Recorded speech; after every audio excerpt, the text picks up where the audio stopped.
morning, class, and welcome back to the Nerd Academy Podcast.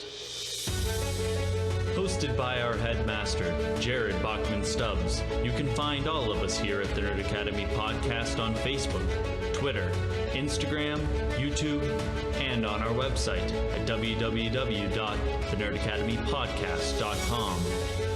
Our shows, the Nerd Academy Podcast, Knights of the Nerd Republic, and Campus Life are released weekly at 12 p.m. Eastern Standard Time, wherever you listen to podcasts. And don't forget, check out our Patreon, where every donation helps to keep the lights on. Hello there, and welcome back to Knights of the Nerd Republic. I am your host, Jared the Dark Jedi, Bachman Stubbs, and I am cautiously hoping that nobody starts grunting or screaming before I am done with this intro. We have the Professor Levi Baum in-house. Noyo boyos! I'm glad to be back. How's it going, everyone? I think I missed last week. I think you did. Yeah. And your energy skyrockets when you're not only when you're in-house, but like a half a second before I hit start. Like you're like Lightning McQueen, just I am speed. Like I am on speed. Well, I'm not on speed, I'm on Coke. Yeah, it's I'm not on Coke, I'm drinking Coca-Cola. Oh my goodness. And we have Darth Id, Michael Doling.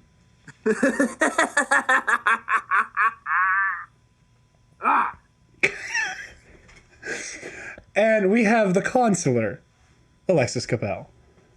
Hi. I'm a little frightened, to say the least. When you're around this group of unhinged crackheads, that is to be expected. Connor couldn't join us this week, but at the end of the episode, we're gonna play Connor's a little blurb he sent in about his thoughts on the news of the week, on Squadrons, and everything else.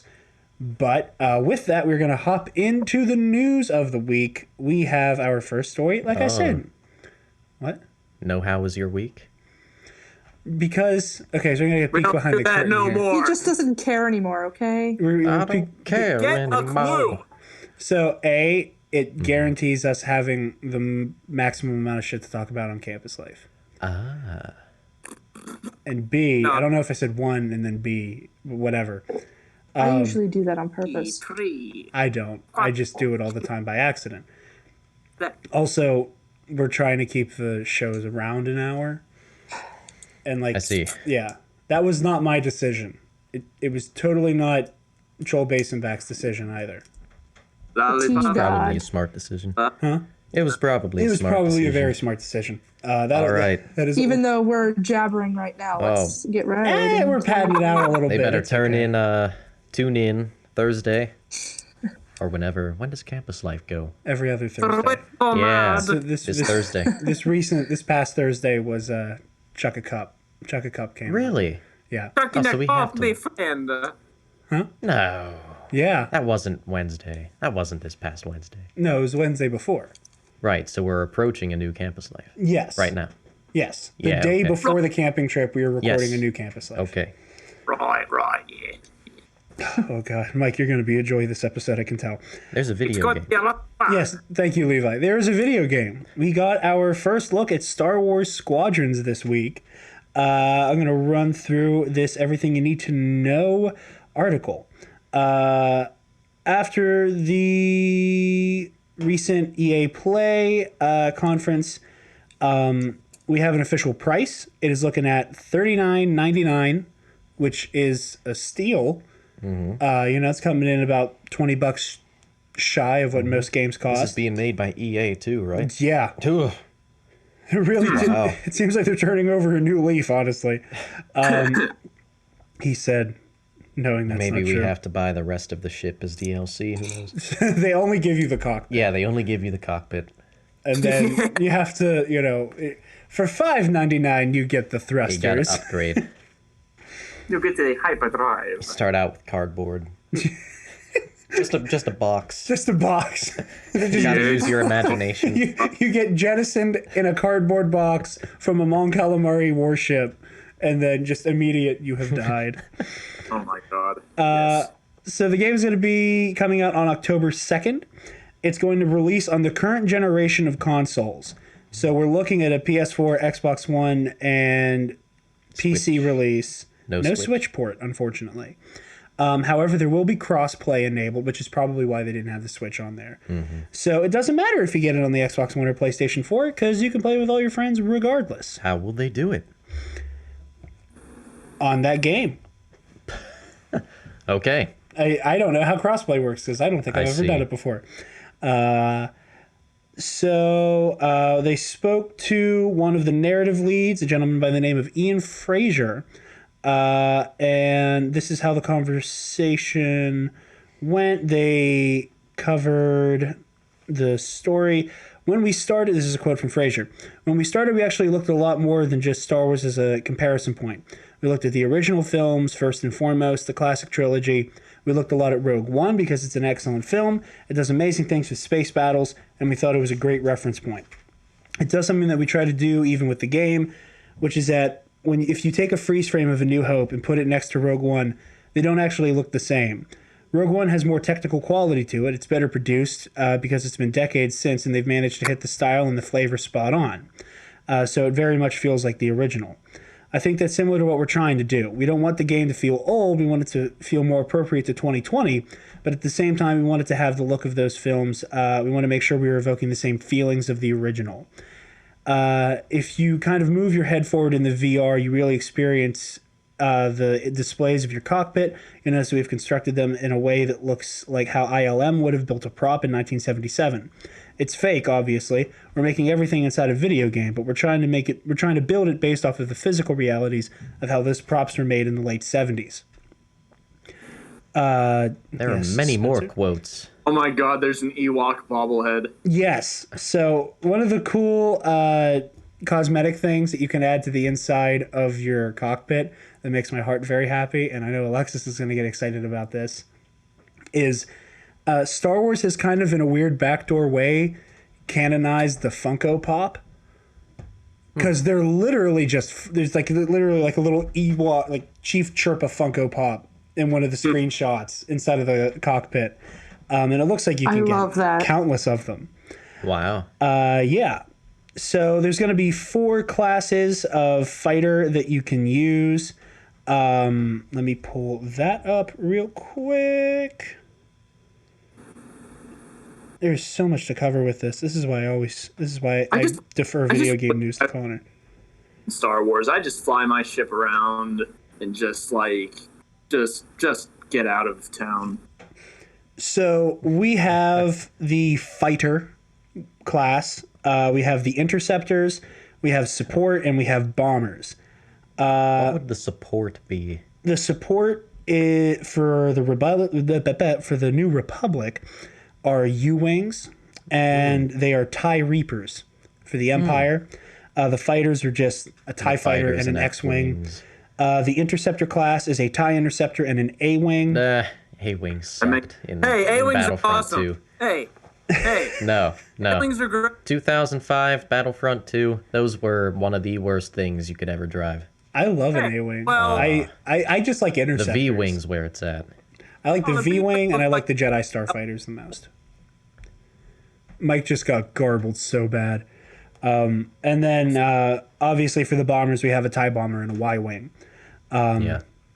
The game will be played exclusively in first person, and all of your HUD is basically going to be displayed across the control panel of your cockpit.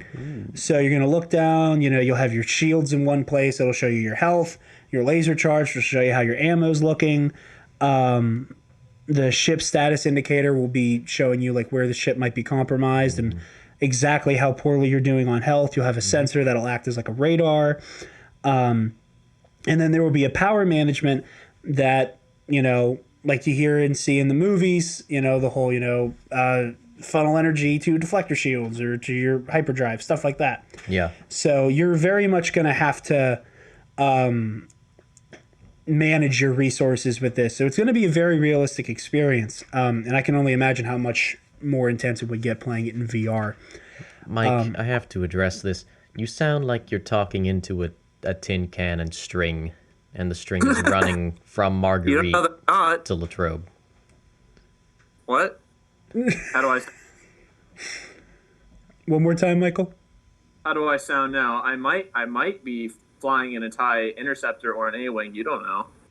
You don't know. You sound Dude, I better could be- there. Yeah, I could be flying around the moons of Viego, partying with the angels, and you wouldn't know.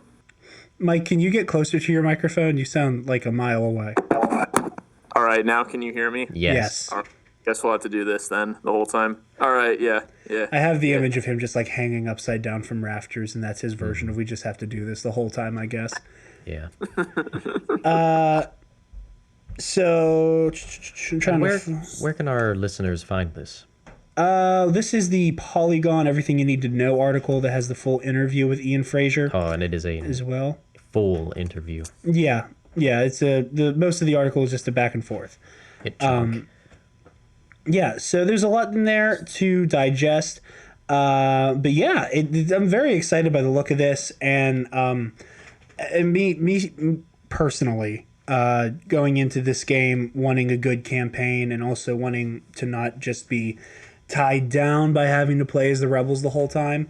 They said that the campaign is going to be branching, so it will kind of teeter-totter back and forth between the New Republic fleet and the Imperial Remnant. I think they said that the campaign was 4 hours long, so not super long. That's about as long as Battlefront 2's was. But yeah, and they also had a full list of the maps. Let me pull this up here. And surprisingly, it doesn't look like there's any that like we'd all be familiar with. It seems like all the maps are going to be new environments to the game. Even though it seems like, oh no, I'm lying. There is one. Yavin Prime is one of them. Oh! I'm turning him down. No, Yavin Prime we have here. And it looks like in the campaign at one point you'll be fighting over Coruscant, which looks fun. That'd be cool. Yeah, so we have Yavin Prime, Elyses, the Nadiri. Why do you say Coruscant differently every time? Because I do. It's part of my charm. The Nadiri dockyards. Coruscant. Coruscant. I hate when I hear people say Coruscant. Did you? General Grievous. No, Coruscant is worse than General Grievous, and I will die on that hill because I've heard George Lucas say Coruscant. What? Yeah, Count Dooku. That is the most annoying version of it. Oh Count my Dooku's god. he went to Coruscant. Yeah, he said Doku too. It was in like all of the behind the scene. Count Doki disgusting. Doki. It was in the behind the scenes interviews for the prequel movies, and in like those little documentaries, and you could tell how early it was because George clearly had not decided on pronunciations for those names. Yeah. So because you'd hear him saying Count Doku, Coruscant, Qui-Gon. Like he clearly wrote these names and had no fucking clue on how to say them. Yeah. Can I contact this man and complain? Well, now that there's an apostrophe in the middle of this name, how do I pronounce it? Same guy who would also write out names that just had like countless apostrophes. Like the fact that he didn't know how to pronounce his own characters, I'm convinced that any character he signed off on with an absurd name, like Aurora, he did intentionally to mess with people. He's I don't know how to say it. And you won't either. He should have put an apostrophe in Sheev's name. Sheev. Sheev? I think that sounds better than Sheev. I still think Sheev's a horrible name. It should be Dantius. It should be Sheev. I would like Sheev more. I mean, because he's become such a meme, Sheev is perfect. Singular ruler of the entire galaxy, strongest Sith Lord ever. Sheev Palpatine. That's dumb.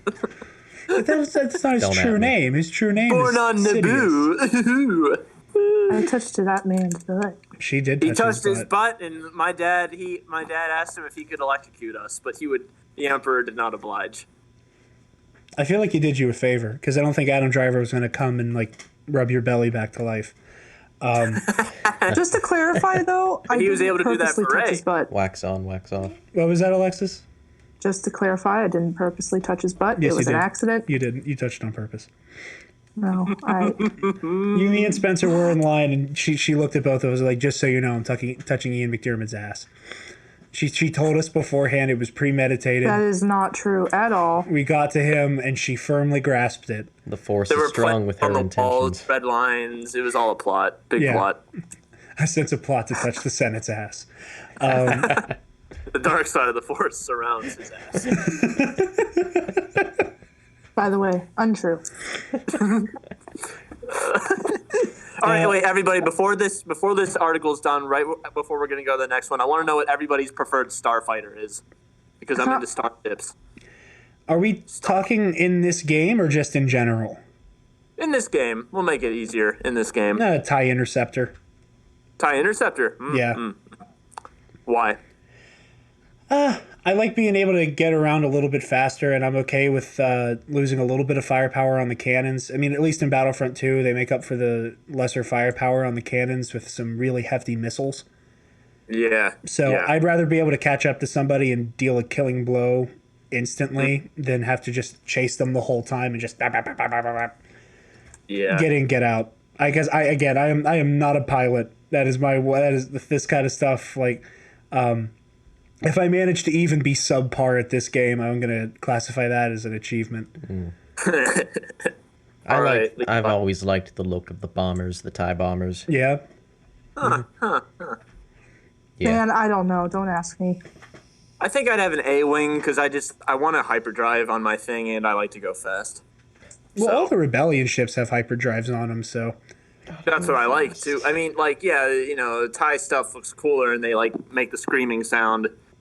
But I mean, Rebel ships have hyperdrives, which is great. Yeah. See, there's a part of me that wishes there were like specific character ships in here, but I know at that point like it just basically becomes Starfighter Assault from Battlefront. And it takes place after Return of the Jedi, so you can't have Vader because he's dead, and Boba Fett is presumed dead, and all that stuff. But there is a part of me that was like, okay, cool, ship game. Can I just play as Vader in the TIE Advanced X? Like, can I just play in that? No. I mean, like, what? I mean, it's going to be DLC crap, so you're going to get your wish eventually. I'm sure. I don't know. I really don't think they're going to do I think there's going to be DLC for this eventually. I hope at the very most. I think at most, I hope they just add the other two trilogies. Do you think we'd ever get like character-specific ships? Like, are we gonna get Bosk and the Dogtooth? Houndstooth. Hounds. It's the same meaning. Fake Whatever. I didn't want to say. Okay. me. Listen. I got Dogtooth from One Piece, which is better. Okay. So Houndstooth. Okay. Okay. In Levi's defense, I only knew it was the Houndstooth because of Galaxy of Heroes. I knew it was the Houndstooth. I have the book. I have the new Say Star wrong. Wars new encyclopedia. It's not very new anymore. Vehicles, transportation, Essential Guide to whatever. Vehicles and Vessels, you mean? Yeah. Yeah, I guess so. I guess I do. Mike, I didn't know you were this into the ships and stuff. Oh, I'm a ship maniac, man. Like whenever we didn't have a washer or a drying machine, and my dad and I would have to go to the Latrobe laundromat to do our washing and drying, I would always bring my new Essential Guide to Vehicles and Vessels and read as we watch the clothes tumble. I had a in hardback version of the new Essential Guide to Characters, and I lost it. Ooh, I remember that was you a brought book that of characters over book. once to show me, because you and I were laughing our asses off at the fact that there was like a really weird spelling error. And it was like a really obvious one. I can't remember what it was, Yeah, but you and I I can't laughed our remember Characters. Yeah, the character's guide, and there was a character. It wasn't like a main character, but it was Yeah. somebody who was popular enough that if they were in this book, how did you not spell check this name? And again, it wasn't like an Aurora or something like that, like a name that like, okay, if you misspell that and don't know which R's are capitalized and where the apostrophes are, I could forgive you. And it was something funny. Yeah. Anyway, the maps in Star Wars Squadrons. Galatan, we have the Xavian Abyss, which is the last one, and that's probably my favorite. But yeah, there's lots of cool stuff here. Galatan, it looks like you're just kind of in the...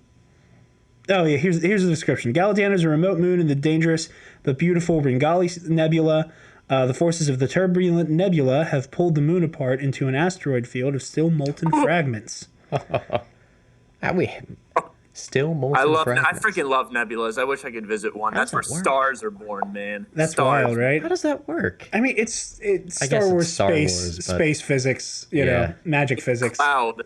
Nebula means cloud. See, they talk about like the asteroid splitting apart, and I just get Legends PTSD of Chewie. Hey, that was real. Real. Wait, are you talking about how he died? Yeah. How he threw Anakin Solo and then just got yeeted. Yeah. I by the personally think moon. that's awesome. Here, wait, Like, that was- favorite new segment on this show, informing Alexis of weird Legends shit. Alexis, did you know that Chewbacca brutally fucking died in Legends? He was murdered by an alien species by moon. Death by moon. You take the moon, and you take the moon. Yeah. And you take Chewie's life, apparently. What the hell? That's Yeah. no space Oh, station. yeah. Yeah, in Legends, they dropped the fucking moon on Chewbacca. How do you even do Then he that?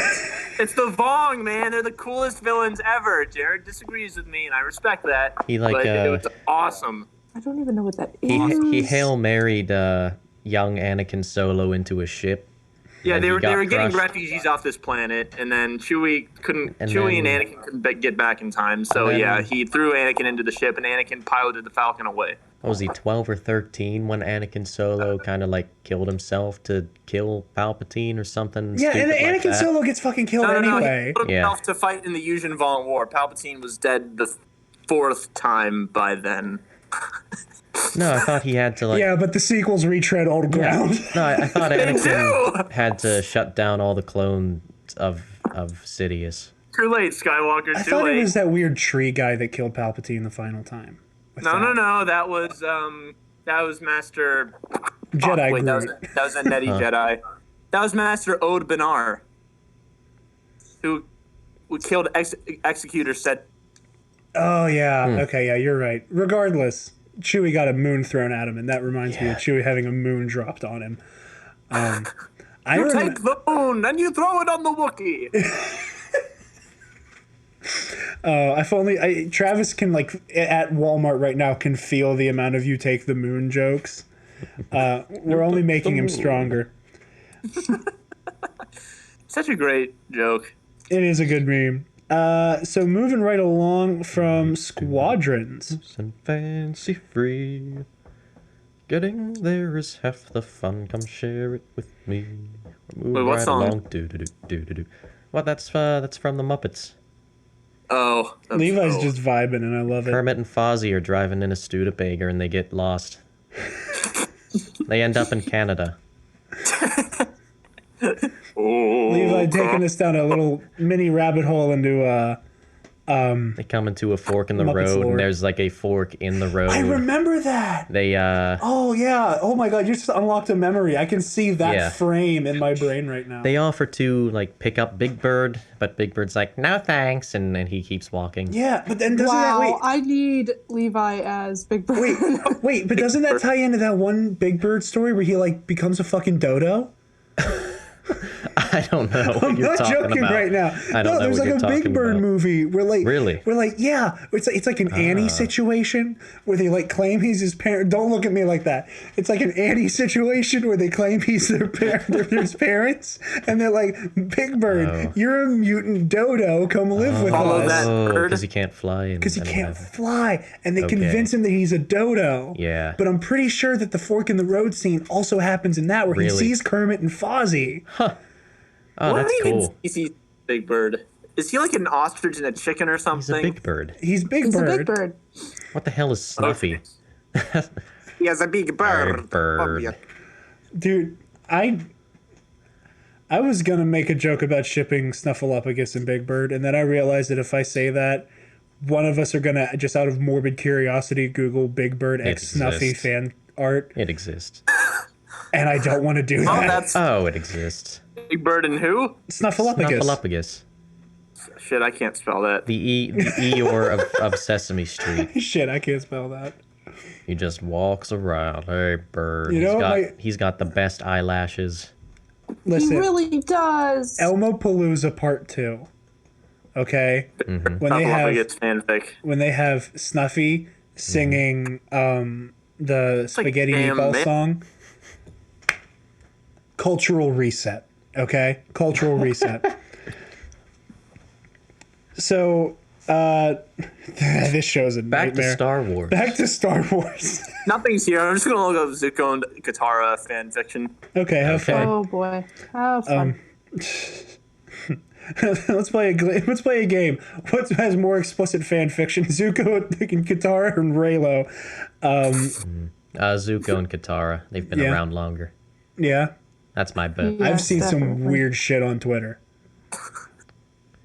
I've seen some weird stuff on Twitter myself. Not necessarily dealing with this. So we got the full lineup for the authors of the Empire Strikes Back from a Certain Point of View. Yeah. So they have a little teaser of a few stories, and then they have a list of authors not specifying their story quite yet. So Austin Walker explores the unlikely partnership of bounty hunters Dengar and IG-88 as they pursue Han Solo. Right, mate. I'm gonna kill that freaking Han Solo. It's Oi, gonna be boss. bad. Who's your girlfriend? We have Hank Green Oh, hopping on, You- chronicling the life of a naturalist caring for the Tauntauns in the frozen world of Hoth. Fight Hoth climate change. I yes. love Save the that. Tauntauns.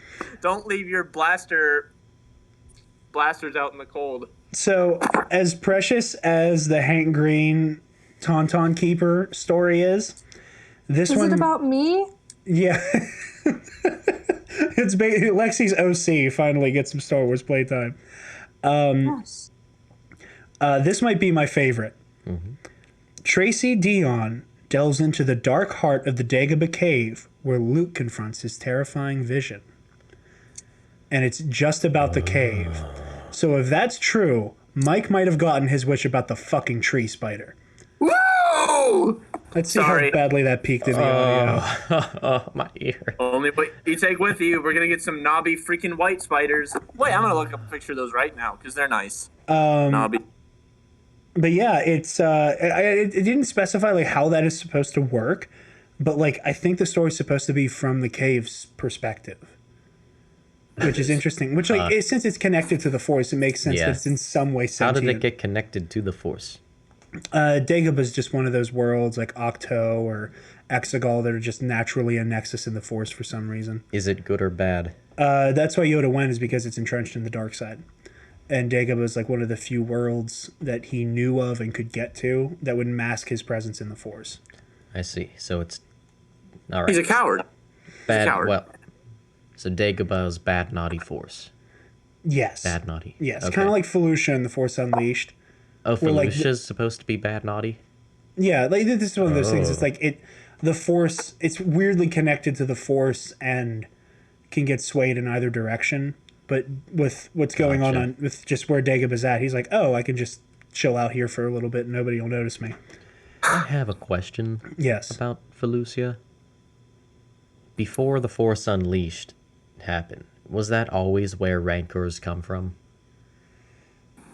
No, I think originally they came from Dathomir and the old stuff. I think there's one of those things where like it was one of those species that there wasn't like it only comes from this planet type deals. So like the fact Like an that invasive species? yeah, so like there's some Rancors on Dathomir and there's some on Felucia and maybe there's a difference between some of them. Okay. Here's another one Alexis is gonna like. Mark Oshiro recounts the Wampa's tragic tale of loss and survival. That reminds me of the robot chicken bit. He's like Yeah. stopping for space gas, Yeah. drops his space keys, and he's like trying to fiddle around, get his space keys and the gas with one arm. He looks over and he sees Luke all mortified that he did this to him. Did you know that Mark Hamill didn't know that Luke cut off the Wampa's arm? Really? Yeah. Whenever they did because I'm pretty sure that the shot of the Wampa writhing in pain after he gets its arm taken was done in the special editions. Because that whole scene is paced differently before the special editions. Yeah. But Mark Hamill thought that in that scene, Luke's just waving the lightsaber at the Wampa to scare it away. he didn't know that the way they would edit it, it would be Luke cleaving the thing's fucking arm off and then running. Nice. Which at that point just put the womp out of its misery, you know? The Jedi like, way.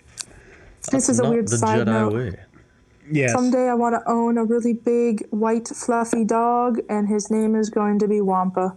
Oh, that's a good voice. That's good. That's good. I love that. I support that very much.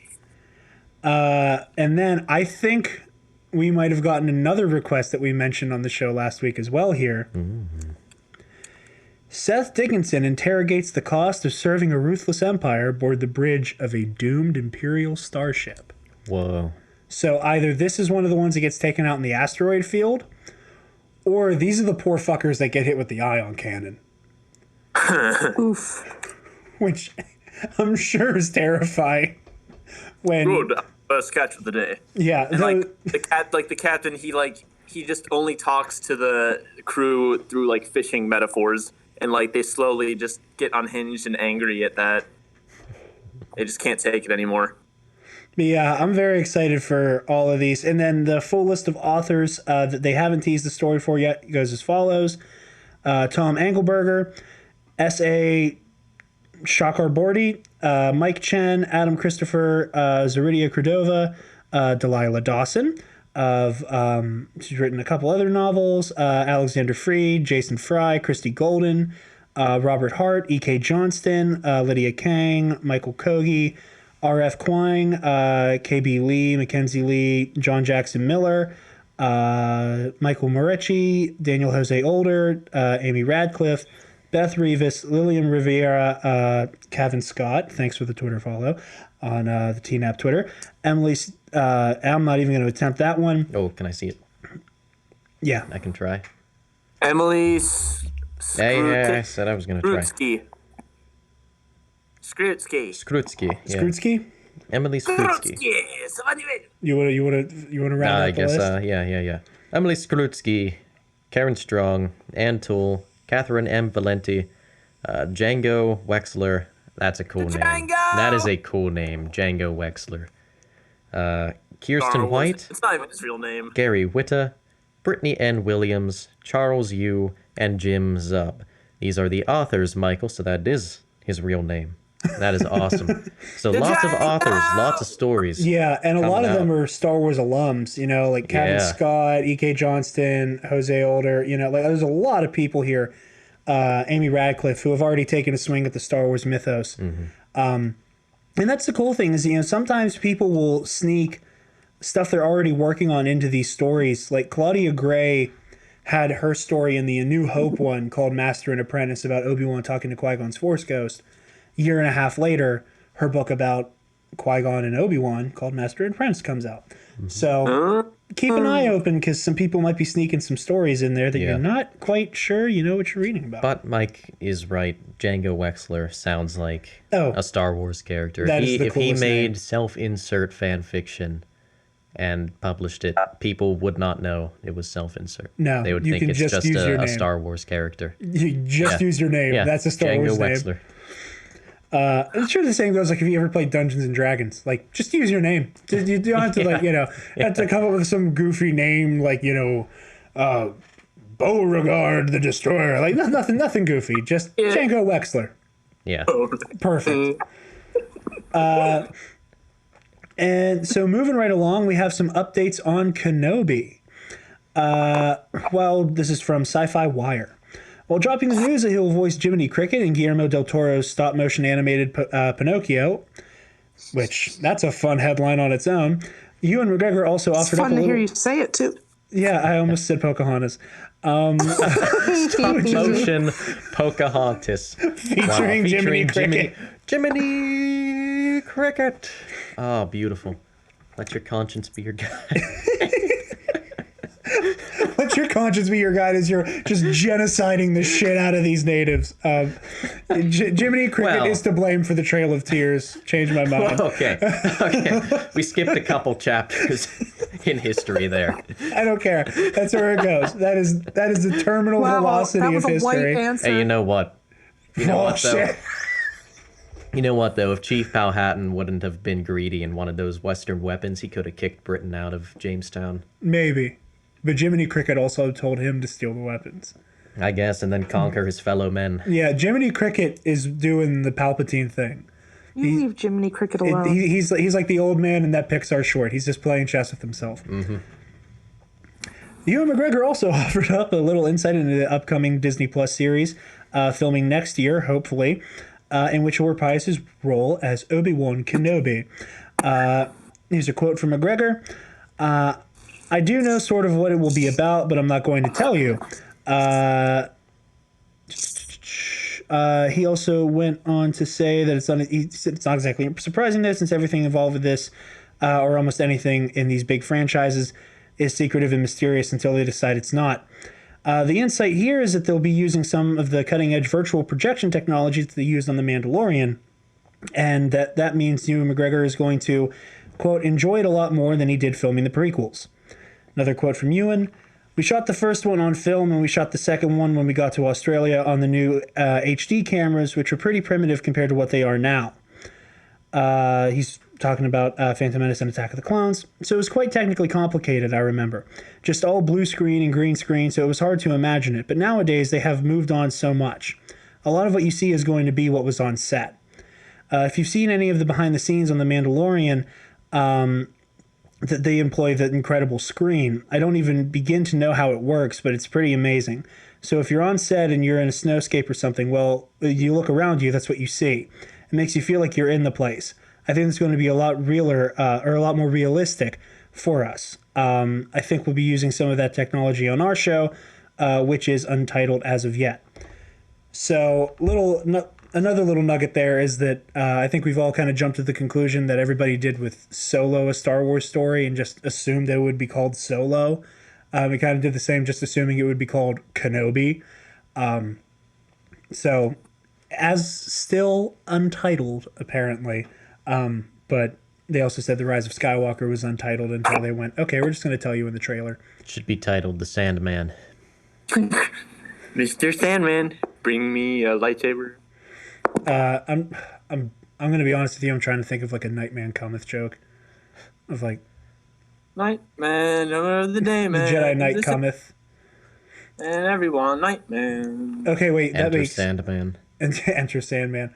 Well, if Obi-Wan Kenobi's Dayman, that makes Darth Maul Nightman, which makes the Princess Satine. Oh my God! Yes. Boom. Make your fan art. Oh my God! I just Probably see that already exists. I just see that one frame that got turned into a meme so many times of Mac like looking directly into the audience. You know, it's so Like the funny Darth that you Maul keep bringing up these makeup. old ass memes. I know, because they're funny as shit, and I Because you're see just them all now the getting time. into the show. I see the memes all the time still. Like the memes are old. Yeah, don't shut up. I love you, but oh my God. It just makes me happy. I get the jokes now. Democratic Republic of Memory. It's too late. Yeah, you're right. The technology that's being used is called the Volume. It was formerly known as Stagecraft. But yeah, and it's really cool. It's like it's basically a gyroscopic matte painting. For those of you who haven't seen some of the behind the scenes stuff on The Mandalorian, the best example is that scene in the very opening of the show when Mando is on that snow planet. None of that is green screen. All of the snow environment is this massive screen that they put up around them that basically has like a live projection and art going around it that has some CGI finagling going on, but 99% of it is just all practical. I've been catching up on the HBO Watchmen miniseries today, and it's kind of reminiscent, for anybody listening who watched Watchmen, it's kind of reminiscent of the pod that Glass takes people into to interrogate them, that kind of thing. But yeah, very exciting stuff. Levi, since we're talking about, I'm going to pass this question off to everybody as well. Since we're talking about like the shooting for Kenobi, obviously there's going to be some on Tatooine. Right. A, do you even want to see Obi-Wan leave Tatooine? And B, are there any locations you would want to see other than Tatooine? No, I don't want him to leave Tatooine. You want it all there. Yeah. Okay, I respect that. I understand that answer, and I like that. And Are there any Kenobi's environments on not even Tatooine you'd like to see with that stagecraft stuff? I don't know. I just want to see what he does. You know? It's like This is why I don't really want a Kenobi series. Yeah. Like, what does he do? What does he do? He's on the worst planet ever. He's on Tatooine. The There's galaxy's nothing to armpit. do. They farm water. Oh my god. Yeah, so what does he do? See, know? the Kenobi novel that I'm about, Does he like, pick up bounty hunting for just to do it? so the Kenobi novel, which I'm about like a quarter of the way through, that hopefully we'll be reviewing on here soon. Oh. A lot of it cuts back and forth between like this.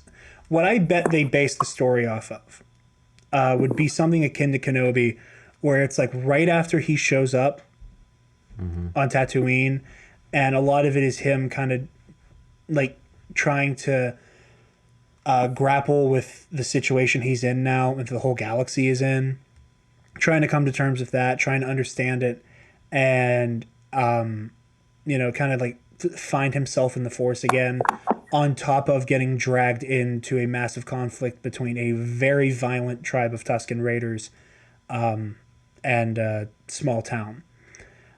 So I wouldn't be surprised if they went with something like that. I know there was a rumor floating around like a couple months ago that God I hope is true, because it's what I've said I wanted for this show ever since it got confirmed, even before it got confirmed.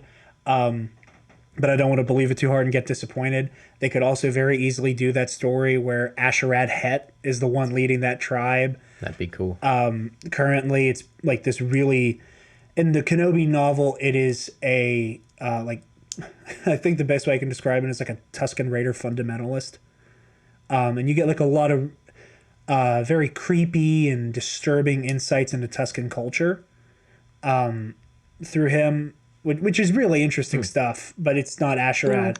So it's actually really weird. Like their whole religion is based around the idea that the twin sons of Tatooine are like brothers who hate each other, and that like one son is very pious and very, keep your nose to the grindstone, and that's where like a lot of like the Tatooine work culture is kind of born of, and that the other son is very debaucherous and doesn't really have a filter and doesn't care about his fellow man.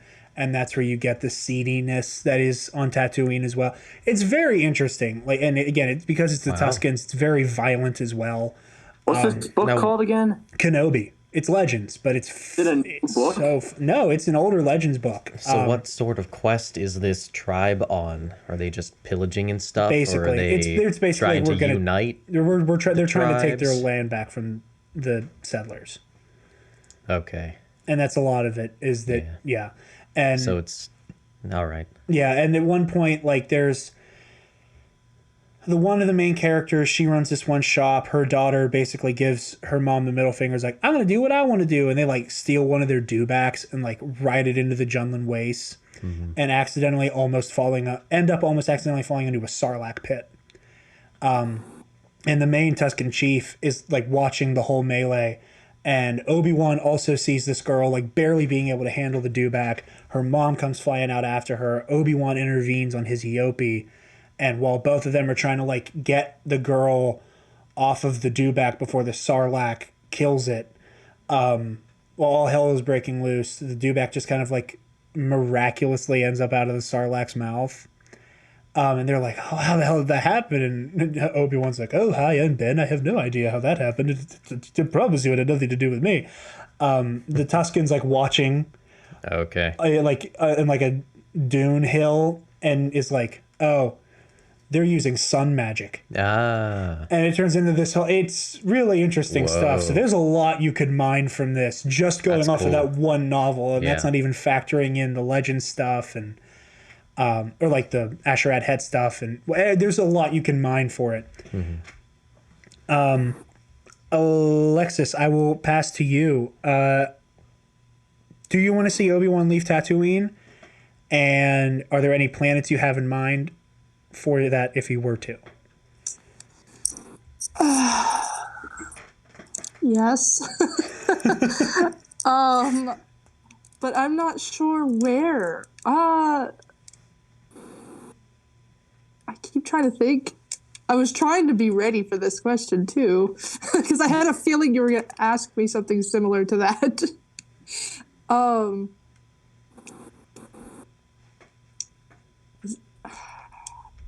damn it. There's so many.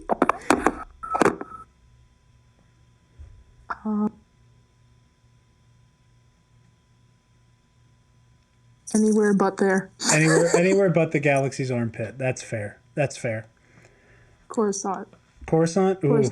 Coruscant. Coruscant. Go pal around with some youngling corpses. Have a good time. Mike, same question, friend. I don't want him to leave Tatooine. I want it to be very painful for Obi-Wan. I want to see him like writhing in misery. I want to see him like confronting all of his past demons, because the desert is traditionally a place, like, it's the abode of demons. It's where all the really bad things live in the world. So I want to see him like suffer and like really I want to see him be in pain and really just sacrifice everything in order to keep Luke safe. I want to see him like struggle with his advanced aging under those two suns, which we know is what Tatooine does to people. I mean, I'd like to see that idea stay in the canon. So yeah, I want to see him struggle. I want to see him go through some hard stuff, and I do not want him to leave Tatooine. It just better be hard for him. I like that. I remember the YouTubers Full Fat Videos. They did a really cool back when they did their like elevator pitch videos. They did this one that was basically like how they would do Kenobi, and I will say this was before Maul was killed in Rebels. So they were not aware of the whole idea that during the time after Revenge of the Sith, Obi-Wan and Maul had not crossed paths. Okay. So that said, they gave this whole idea about, Obi-Wan getting some type of like distress call and being like, hey, from what we understand, you're kind of in retirement. However, we could use a hand. And it's basically him getting baited out by Boba Fett and Darth Maul. And you're originally led to believe that Maul hired Boba because he wanted extra arms to deal with Obi-Wan. But the big bait and switch is that both of them are serving Vader, which I know is a very hotly debated idea as to whether or not Obi-Wan should ever see Vader between A New Hope and Revenge of the Sith. I'm very much in the camp of if they do it, it has to be very early, and Vader has to think Obi-Wan's dead by the end. Because I remember back when Collider Jedi Council was a thing, Christian Harloff pointed out that there was like the phrasing of when I left you, I was but the learner, now I am the master, can either mean back when I was still, like, he wasn't his Padawan in Revenge of the Sith, but they still had that relationship, or it can mean the last time you saw me, I was a Sith apprentice still, but now I'm here to wreck your shit, so get ready. To quote the Adam Driver TikTok, hold on to your ass, you're about to get pounded. But basically that, and it was an interesting pitch. If you guys haven't seen the video before, or anybody listening, I highly recommend watching it. It's a cool idea. What's it called again? One more time. The YouTube channel is Full Fat Videos, so just type in Full Fat Videos Kenobi. Okay. It's really cool. I watched it like a year or so ago, but I remember their whole idea, and it was cool. It had some interesting implications.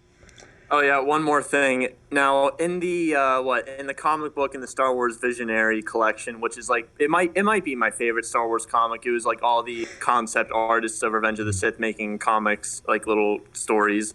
And the first one was a comic called Old Wounds, and it was I think it was what they based a lot of I mean, I guess this whole final confrontation of Maul and Kenobi and bringing them all back, like they based a lot of that on this comic book, and it was kind of neat because in order, like, Obi-Wan knew that Maul was coming, but it was funny because when Maul arrived at the Lars homestead, it was cheesy, but I think it was kind of neat. Obi-Wan was like somehow underground, Yeah. and like he emerged. He emerged like a freaking mole, like, and then confronted Maul, and I thought that was just kind of freaky. It was cool. Have you ever read that, Levi? No. He bursts out of the sand.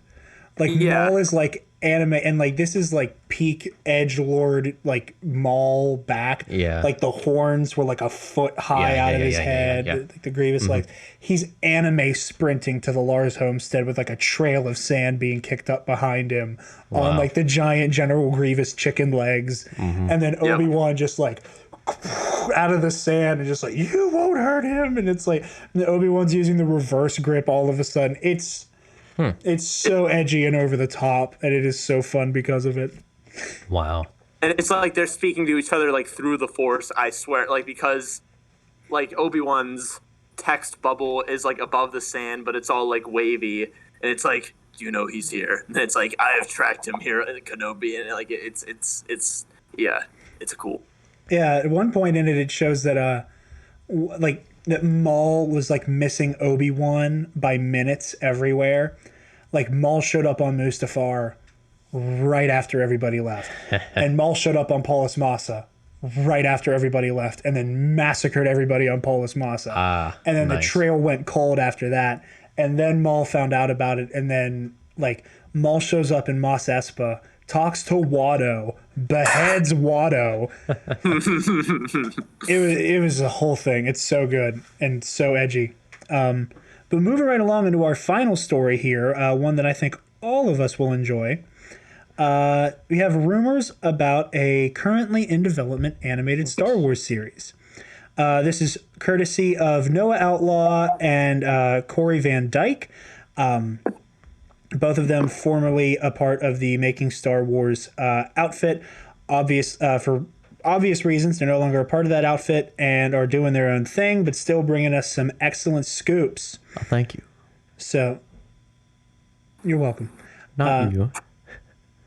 The two guys. Oh, I thought you were saying that I was saying that about. I didn't understand the bit. I'm an idiot. No, But yes, it wasn't a bit. it wasn't a bit. You're right. Thank you, Corey, and thank you, Noah, for your hard work. And this is the article published from Star Wars Newsnet. So, according to a recent rumor, there could be a new animated series set between Star Wars The Clone Wars and Star Wars Rebels debuting next year on top of the Rebels sequel that's also rumored to be in development. Whoa. Then this has the disclaimer, which I will reiterate. These are rumors. We're not 100% sure. Noah and Corey have great track records. However, things change. They could be wrong, but I would not say that they are lying. I don't think this is a we got this covered Screen Rant Mike Zero situation. This is just things change, stories develop. So we're just going to read directly from the tweets that Noah and Corey had made. Lucasfilm Animation Department is very busy. Somebody replied to this, is this on the Rebels sequel? And then some was Noah's reply. Corey Van Dyke retweeted that with a gif of the Bad Batch. Is there any chance of making a new show continuing the adventures of Rex/Ahsoka? Corey responded to that with a gif of Yoda saying, sense it strongly, I do. Corey then says, the series itself is finished, but there is something more coming with certain characters. And then their podcast, Kessel Run Transmissions, go listen, said, to clarify our scoop from earlier, there is a Clone Wars sequel series in early development.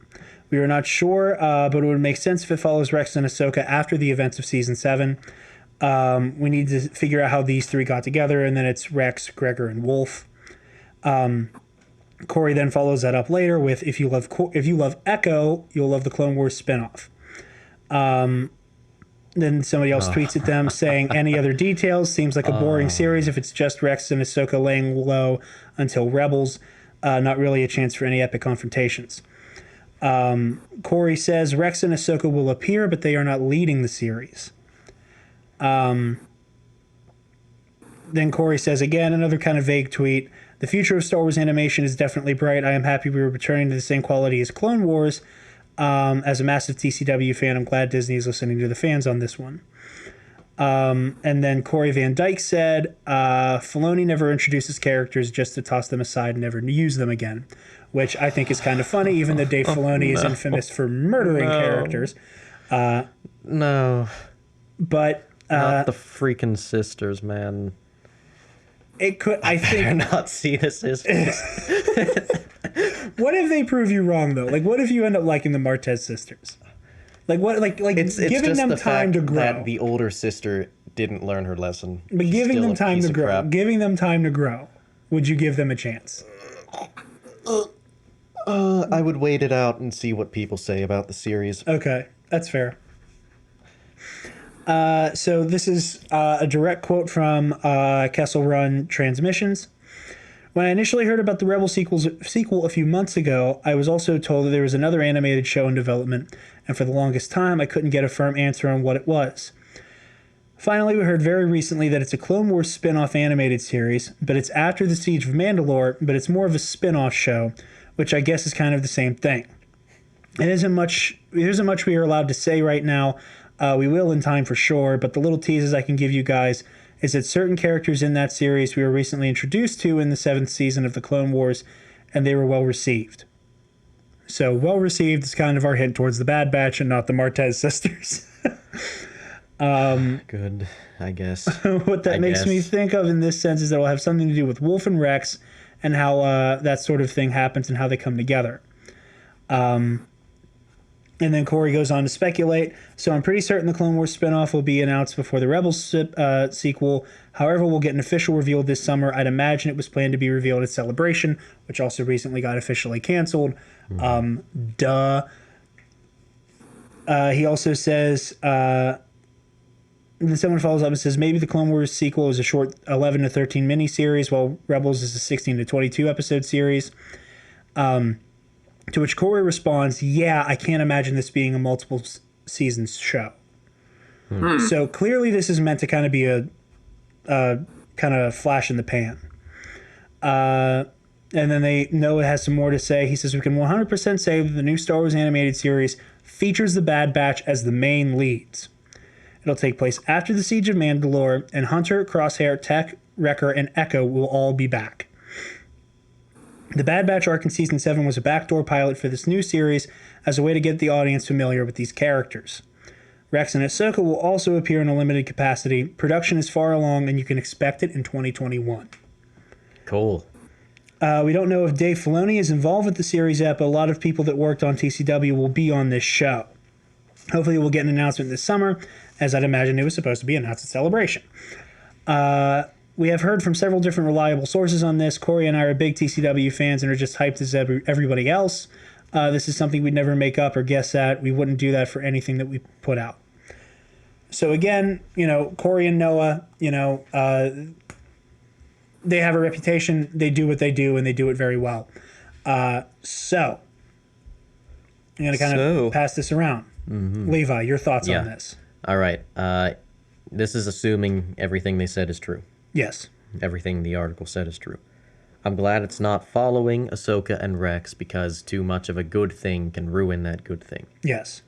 Like I've seen it in other series where they just keep going on and on about this person or this idea, and it just ruins it, and sometimes ruins the show. So I'm really glad they're just, for the most part, leaving Ahsoka and Rex out of the main character group. Yeah. And I'm also glad that they're gonna just throw them in here and there just to see how it progresses. Yeah.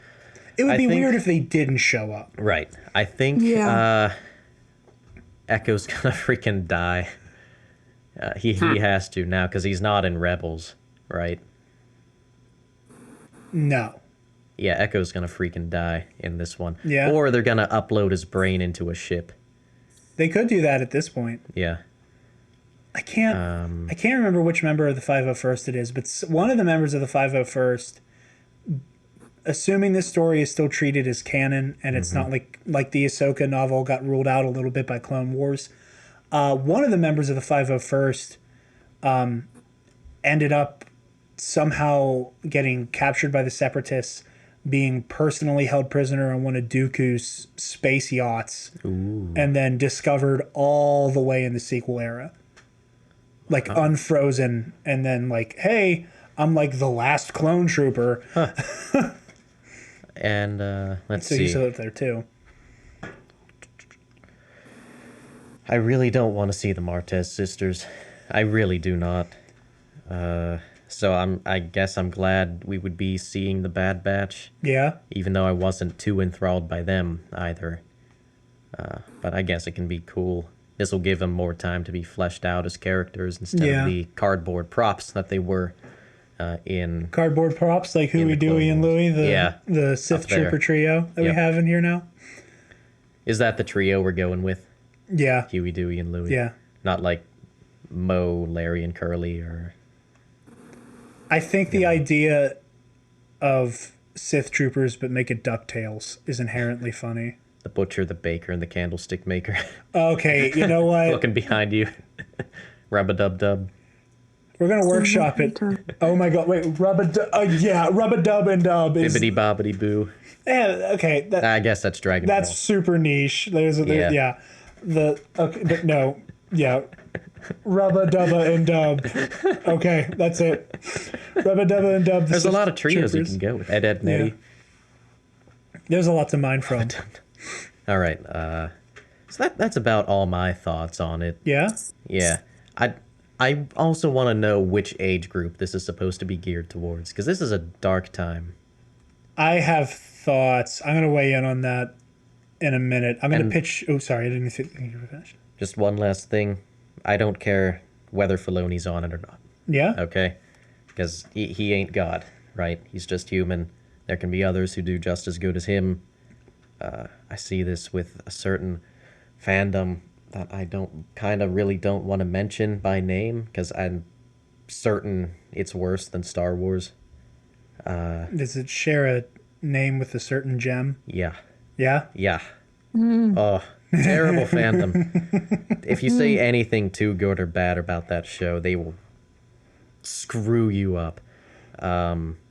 But yeah, like the creator died within the first 3 seasons, and then all of the purists are like, "Oh, this is not my show," and shut up. It was never fantastic to begin with. Anyway, that's my little tangent. Continue. Okay. I'm here for that. My one thing I will say is that I think the reason why Filoni's involvement is so, like, talked about is he's kind of like George Lucas's only, like, protege or Padawan or whatever.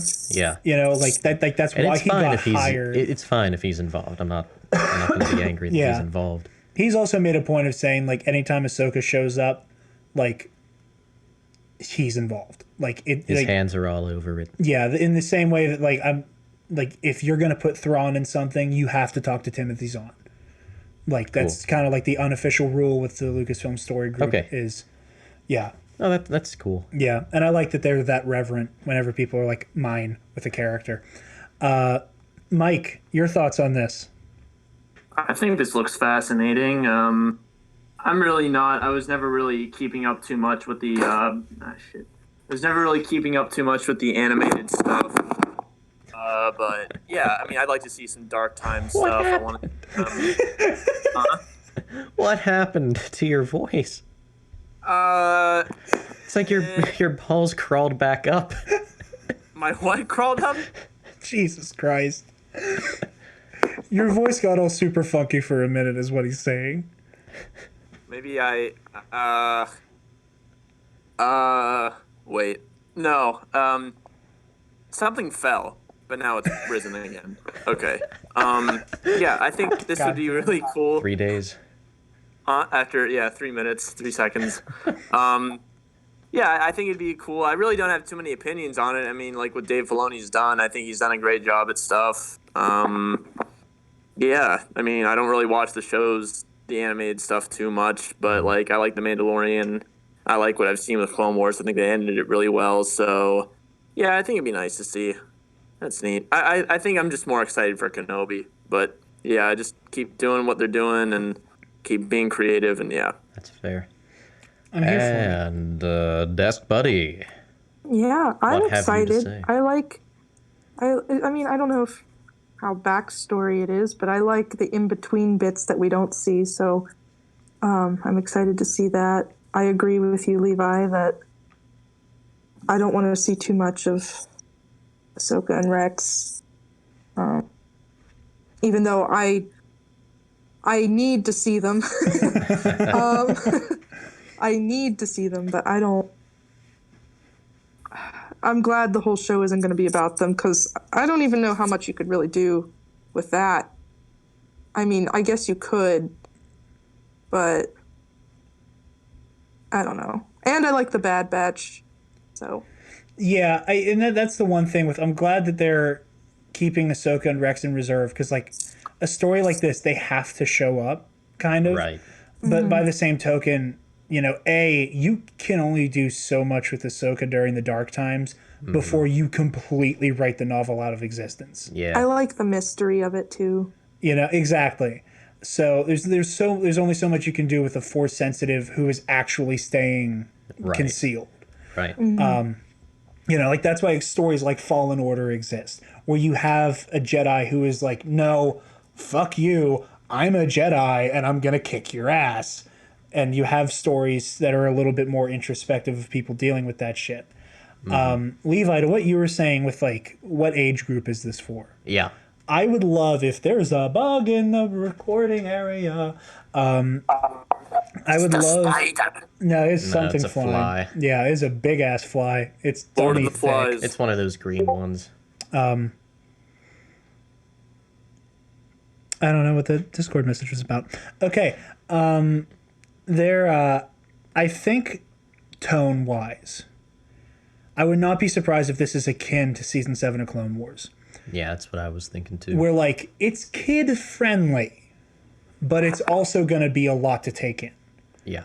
You know, Yeah. like in the same way that a lot of Clone Wars is, where like, you know, it's fun and it's goofy sometimes, and then you have Anakin have murdering a man in Umbara. code, but yeah, Yeah. like you have Umbara. So I think it'll be kind of like that give and take. What I would really like to see Okay. is if it's going to be following the Bad Batch, Uh-huh. some like really dark Bad Batch hunting Jedi.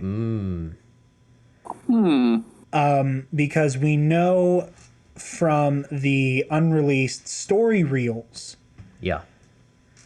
that in a later episode, the Bad Batch ends up being deployed to Kashyyyk for that offensive. And they're there with Luminara and Yoda at the time. So let's say the show picks up during Order 66. Yoda gets away. Right. You could do a really cool perspective shift where at the end of Clone Wars, we see Order 66 from mostly Ahsoka and Rex's eyes. We could see Order 66 from the eyes of these clones. And not just any clones, these elite soldiers Yeah. who have been dispatched. And it's like, okay, we have to find Yoda. Fuck, Yoda's gone. Who else is here? Okay, we need to kill Luminara and Dully. And that the whole show is kind of like this push to taking out Luminara, or maybe we're a little bit past Order 66. Maybe we do see them kill Luminara if they're stationed on Kashyyyk. And that's where Rex and Ahsoka play in, is that Rex and Ahsoka are the ones who go, oh shit, somebody let the Bad Batch off of their chains. And they are so still they're- chipped, and they They're need to swoop cleaning in. up the Bad Batch. Yeah. That'd be cool. That's kind of like getting some Red versus Blue vibes. Yeah, and you also, Early Red versus Blue. and also I think seeing Rex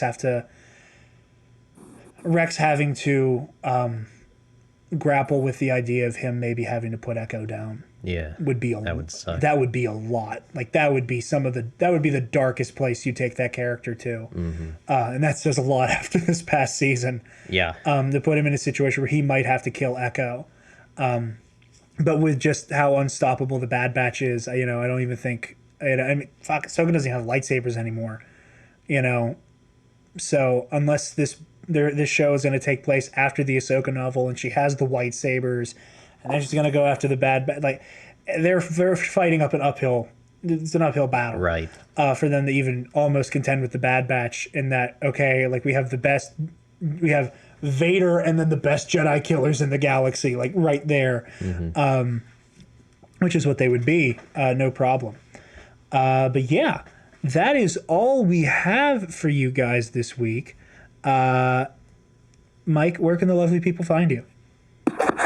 You can find me at MikeYourDarling45 on Instagram, Darthid15 on Twitter, and Mike Doling on Facebook. Sweet. And Levi, where can the lovely people find you?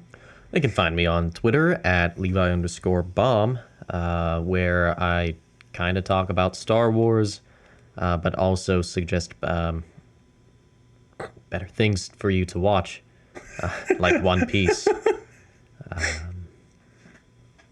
Yeah. I like that your place on this show has basically become like the heartfelt friend who's trying to talk everybody out of their abusive relationship with Star Wars. Someone's got to be like the skeptic of the group. Yeah. That's the word, right? Yeah, I think in this context, Like, if you ever watch one of those fake monster hunting shows, they always have like the firm believer and the tracker, and then the skeptic. I'm the skeptic, even though I like Star Wars, you know. Yeah. Even though I want to believe. Is that your archetype? Yeah. I it could is. teach you so much more. You need a teacher. I can show you the ways of philosophy. Desk buddy. Where I can found things you wouldn't believe. the people find you? Twitter at LexiLion98 and Acapella98 on Instagram. There you go. And last but not least, my friend in the bowling shirt. It's a very nice shirt. Thank you very much. Jared, the Dark Stubby. The Dark Stubby. Where can they find you? You guys can find me on Twitter and Instagram at DarkJedi2552. And you can also find the Nerd Academy podcast on Twitter, Instagram, Facebook, YouTube, and our website, www.thenerdacademypodcast.com. And while you're there, if you're feeling generous, you can chuck in a couple credits to help us keep the lights on around these parts. And check out our Patreon. Donate there. Speaking of our Patreon, a couple notes on that. Huge thank you to the Waffle Wizard and Kason Breon, our $10 patrons. Your support means the world to us. Thank you. And if you were to become a patron on the $5 level, you get access to our monthly Star Wars Versus series. We released our first episode of that on May the 4th for the general population. We did Anakin Skywalker versus Darth Maul. That was a lot of fun. And you'll be getting the June 1 next week instead of your regularly scheduled Knights of the Nerd Republic upload, because not only on social media can you find us there, you can also find us camping that weekend. So you'll be able to listen to Obi-Wan Kenobi versus Mace Windu. And subscribe, and next weekend you'll get to hear Kylo Ren versus Ahsoka Tano, which Spencer and I are recording after this. Maybe. Yeah. He There's texted a me earlier. distinct lack of Spencer right now. Yeah. Everybody's running like a chicken with its head cut off. Yeah. Real quick before we wrap up, Levi, who do you got dough on for Kylo versus Ahsoka? Am I supposed to give the answer I gave you before? Yes. Okay. I think it was very trite and funny. Yes. Kylo Ren has a habit of losing to people he shouldn't, so I'm going with Ahsoka. Okay. Mike, I'm going to come to you next after your little snicker. Who do you got your dough on? Yeah, it's gonna be Ahsoka. Yeah. Ahsoka, 100%.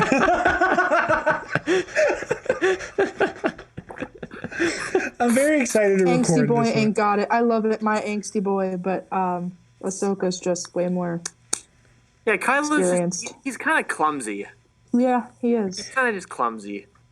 So I'm not going to give anything away, not going to give too much away, but in the research I was doing, a lot of it to do with his appearances in the Age of Resistance comic and in the Rise of Kylo Ren. His fighting style is actually a lot more refined, and his force abilities are a lot more potent than are depicted in the movies. I think a lot of that has to do with the fact that 90% of the time he's going toe-to-toe with Rey. And there's kind of like an expressed, like, I kind of don't want to have to murder you. That's true. So...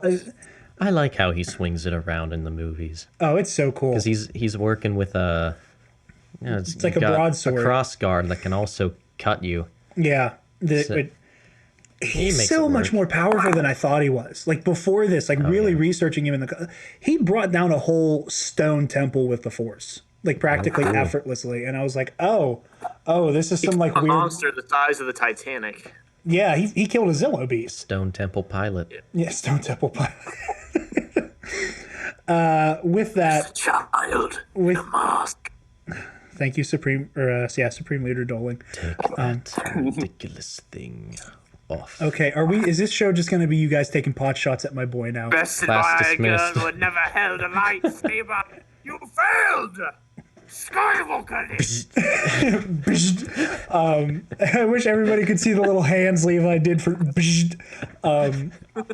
They were precious.